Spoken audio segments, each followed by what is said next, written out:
Or who decided that Algebra 2 was more important than statistics?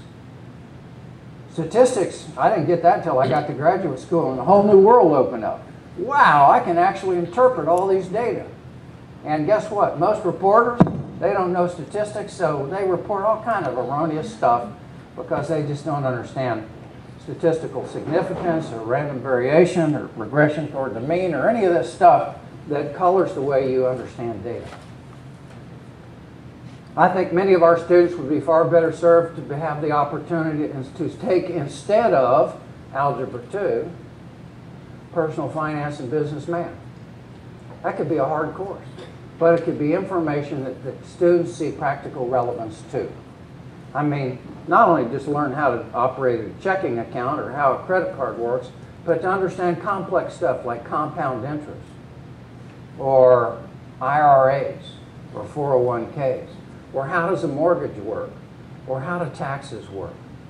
That seems to me just as legitimate as Algebra 2. Now, if you're going to college, you need Algebra 2 because they expect you to have it. But if you don't aspire to go to a four-year school, let's provide options for students and parents so that they can meet their individual needs. Now, that's a little bit of background about what I think is important about options in schools and options in curricula. Let me talk about the most important factor in education. And that's after the home environment, it's the teacher. The teacher is the single most important component in a child's education. And we also know that teachers vary enormously in their effectiveness. Research has shown that a teacher in the top 20%, the top quintile, will impart on average 18 months of learning in one academic year. Teachers in the bottom quintile, 6 months of learning in one academic year. A threefold difference in effectiveness between your best and your worst teachers. That's enormous. In fact, differences in teacher effectiveness are far greater than differences in school quality. Your child is far better off to be in a failing school with a good teacher than to be in a good school with a poor teacher. Now, I'm not the only one saying this.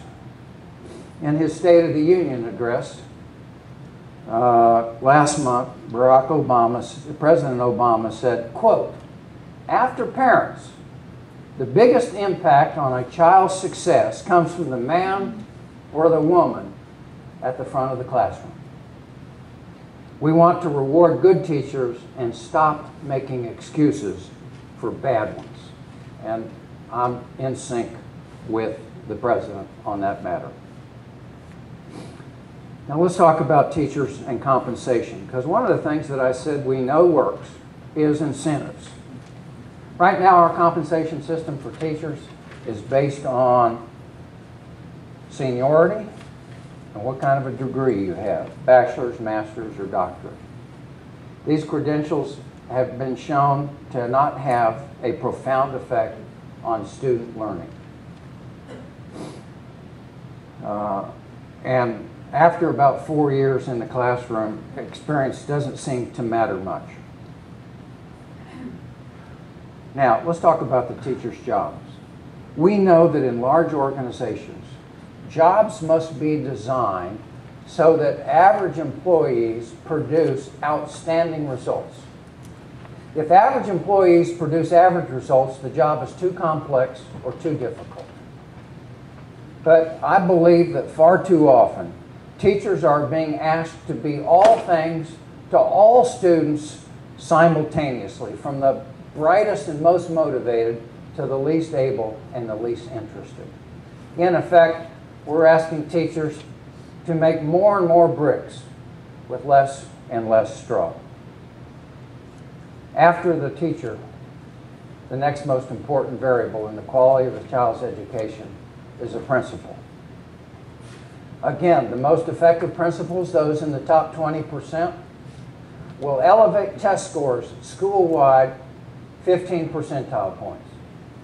And the poorest principals will depress school-wide performance on standardized tests 15 percentile points, a 30% spread, just based on the ability of the principal to recruit, train, and motivate teachers.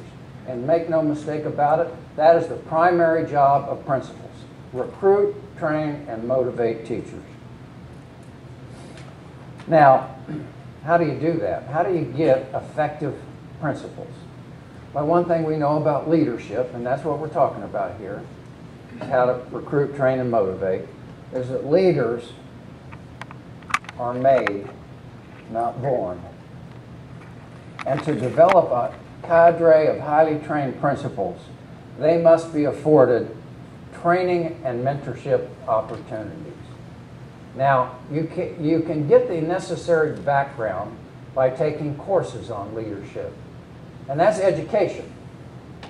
But you also need training.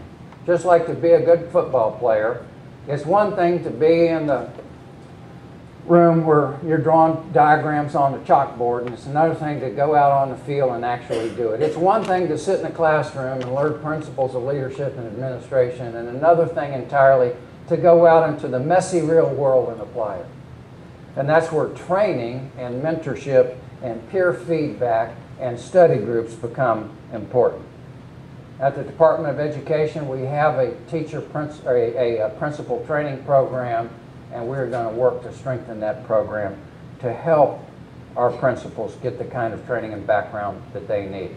New York City has a wonderful model that they put in place, and I've been briefed on that by the woman who put it together and supervises it, and we're going to steal all of their good ideas